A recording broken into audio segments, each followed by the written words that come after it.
A printer can always be handy, even though so much of our world is digital and it seems like on the surface we don't have a lot of reasons to want to print things. When you need to print out an airline ticket, make a copy of a list to take with you, or you need to sign a contract, sometimes having a printer can be very convenient. I'm Erin from TechGadgetsCanada.com, and I recently bought the HP DeskJet 3755 here to test out and review for my home office. In this review, I'll tell you about the setup process, what the printer can and can't do, what the print quality is like for both documents and photos, and if I can recommend it for you. An early heads up, if you end up liking this video and finding it helpful, to please hit that like button and consider becoming a subscriber. Both those things help me keep making more videos that I hope everyone out there gets to watch, enjoy, and learn from. Let's start with a close-up look at the HP DeskJet 3755. This is a printer with quite a small footprint. It also comes in cute tropical color combos, making it a bit of a bright spot for the home office. This printer will print, copy, scan, and do wireless printing, including Apple AirPrint. You can also use it to connect to HP's Instant Ink program, which will automatically send you ink cartridges just before you run out. Getting this printer set up was mercifully easier than previous HP printers I've installed. I was able to get it connected to my home's Wi-Fi and then able to print from both my iPhone and my Apple MacBook right away. Now, in some cases, you may need to install a certain printer driver, as I did previously, but this printer appears to work just fine with what I have on my MacBook and my phone already. In just a few minutes, it was printing. One of the great things about this printer is that it's super compact. The paper sticks out the back of the printer, so the footprint is actually quite small.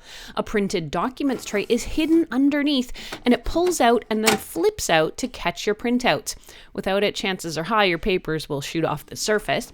I printed documents and I can confirm it prints pretty fast. From the time to hitting print to it activating was less than 5 seconds. A full page of black takes about 9 or 10 seconds to print, while color takes a bit longer. The print quality has been really good, clear, legible, and no smudging or blurring. You can use 8.5 inch by 11 paper, or you can also go up to 8 by 14. It also supports other sizes from 3 by 5 inch. It'll do 4.6 inch, 5 by 7, and 8 by 10 inch, which tend to be photo sizes. And it will also print on number 10 envelopes if you've got those. This printer will also print out high-quality photos on dedicated photo paper. You need to manually load the paper in the back, and you can load multiple sheets at once and it'll take what it needs. Photo printing probably understandably takes a while longer than a standard page. Here it's about 90 seconds per photo, which does feel kind of long. Even so, the quality is really good. The colors seem accurate and to match the original photo really well. Important to note, if you exit the HP Print app before your photo is fully printed, it seems to disconnect and you'll be left with half a photo and some wasted ink too. Unfortunately, I was not able to print photos straight from the Photos app on my iPhone. That interface would just hang there and it never seemed to advance or execute the print command. That was actually really annoying since it meant I was forced to use the HP Print app. That worked fine, but I couldn't view the dates on my photos, which was how I was trying to find them. The HP Print app, by the way, also lets you do a few more tasks and adjust some other settings as well. When it came to copying and scanning, this printer also worked well. Documents feed in easily for copies, or you can scan them using your phone and send them to your computer using the HP app. Conversely, you can take a photo of a document on your phone and then print it out on this printer as well.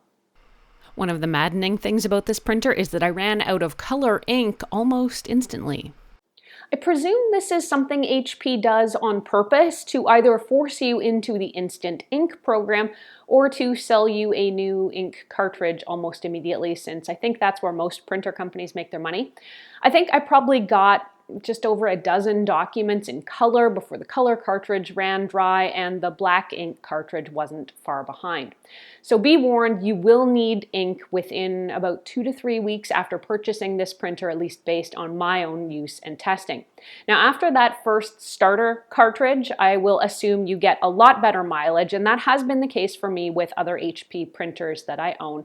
But I gotta say, that is no way to make an introduction. Overall, for the most part, the HP DeskJet 3755 works like a dream. This is a great printer and it can match speed with other printers of the same size and type. The printer itself is light and easy to move, it does photos in different sizes of documents, and it doesn't take up a lot of space. I can definitely recommend this printer if you're looking for something small for your home office where you don't have huge high volumes of things to print, but you might need to spit something out every now and then. This is a capable printer in both color and black and white, and I like the photo quality too. Downsides? Mine didn't seem to play well with my iPhone Photos app for printing, but that's basically it. And I was kind of miffed that the included ink cartridge was basically good for a handful of pages only. Even so, all things considered, I can recommend this printer to you for your own small space home office needs. The HP DeskJet 3755 sells for about $99 US, and you can get it from places like Amazon. If you want to read this review or reference any of what I've talked about here, head over to techgadgetscanada.com for a full write-up. There you can ask me any questions you have. You can also post them here in comments below. Thanks so much for watching. I'm Erin. Until the next time, you can find me on either Twitter or Instagram. I'm at ErinLYYC. You can also always catch me on Facebook at facebook.com/techgadgetscanada.